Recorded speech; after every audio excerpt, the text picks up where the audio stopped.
plupart du temps, c'est des pays occidentaux, on va dire, qui viennent en aide aux pays émergents. Et c'est vrai que ça permet tout d'abord de sécuriser les investissements en fait, des pays occidentaux. Effectivement, avoir un partenaire qui est stable économiquement et politiquement, ça aide à la coopération et à l'installation d'entreprises, en fait, qu'elles soient françaises, américaines. Je pense pas que cette aide, elle aide au développement, bien au contraire, puisque c'est pratiquement à chaque fois renouvelé. Il faudrait que les pays occidentaux travaillent plutôt en partenariat et non pas qui viennent en tant que sauveurs, mais au contraire que ils se posent à même hauteur et qu'ils créent une espèce de partenariat où même les pays émergents puissent mettre aussi de l'argent, par exemple, sur la table et effectivement travailler ensemble en partenariat. Et je pense qu'il y aura une visibilité au niveau des deux pays concernés concernant l'efficacité de cette aide.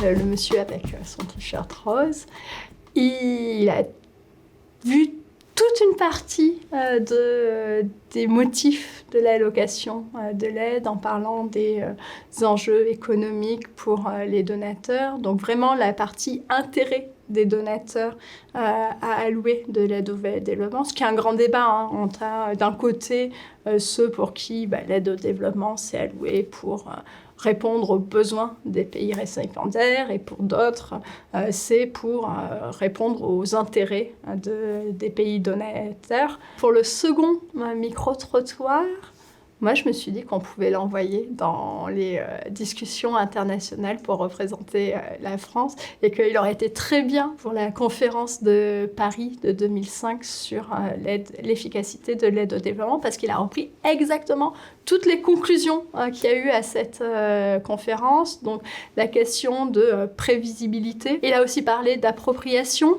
avec cette idée que l'aide, elle devrait être et les projets devraient être choisis conjointement entre le pays donateur et le récipiendaire pour que ça soit aligné avec les politiques locales. Et il a aussi parlé du rôle des pays émergents avec ce besoin de ressources plus importantes pour lesquelles les pays riches ne sont pas suffisamment dotés ou ne veulent pas suffisamment donner pour financer tous les besoins de développement.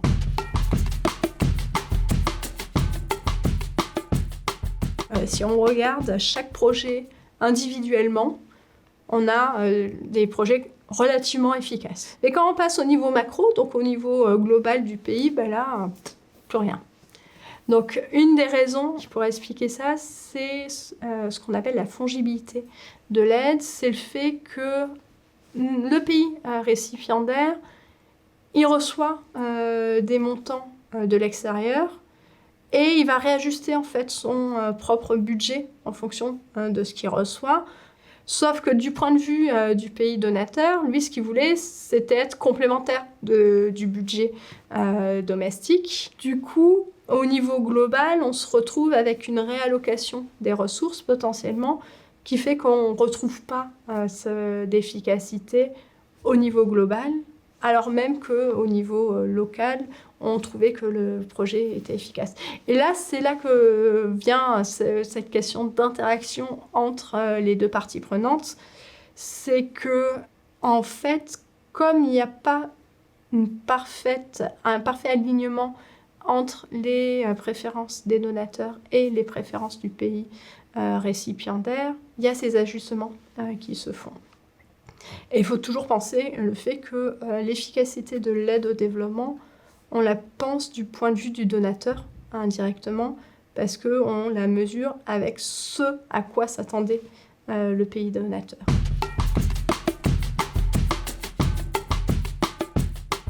Mon papier, il parle de l'aide au planning familial et de son allocation. Et plus exactement de comment les donateurs réagissent aux choix faits par les États-Unis. Pourquoi se focaliser sur les États-Unis? Pour deux raisons. Premièrement, c'est le plus gros donateur. En moyenne, c'est 40% de l'aide totale au niveau mondial. Donc, un poids important. Sauf que les États-Unis, c'est aussi une question en interne assez clivante. Et donc, on voit des variations assez importantes dans les stratégies d'allocation d'aide au planning familial, suivant que le gouvernement soit démocrate ou républicain. Donc, un soutien important quand les gouvernements sont démocrates et des coupures drastiques dans les budgets quand les gouvernements sont républicains, avec cette idée de il faut lutter contre l'avortement, ainsi de suite. Moi, mon papier, en fait, c'est juste de regarder si ces discours-là se traduisent dans la réalité ou si les comportements qu'on a observés par ailleurs dans d'autres secteurs d'aide et qui, d'un point de vue économique et d'un point de vue des stratégies des acteurs, sont plus attendus. En gros, partir quand les États-Unis partent et revenir quand les États-Unis reviennent. On les retrouve aussi dans ce cadre-là où il y a aussi un aspect un peu plus moral et éthique de financer ces aspects-là.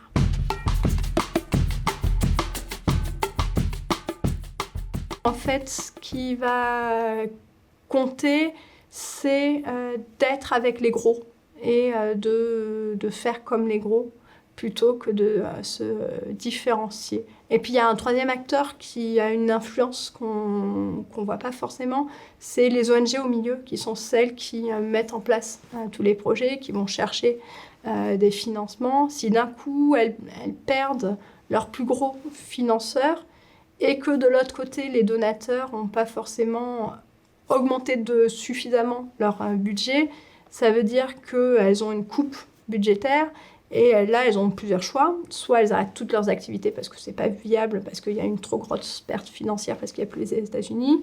Soit elles continuent, mais en réduisant leur projet. Et dans ce cas-là, c'est pas sûr qu'il y ait besoin que les autres donateurs grossissent et reviennent au même endroit. Donc, faut pas oublier cet acteur du milieu.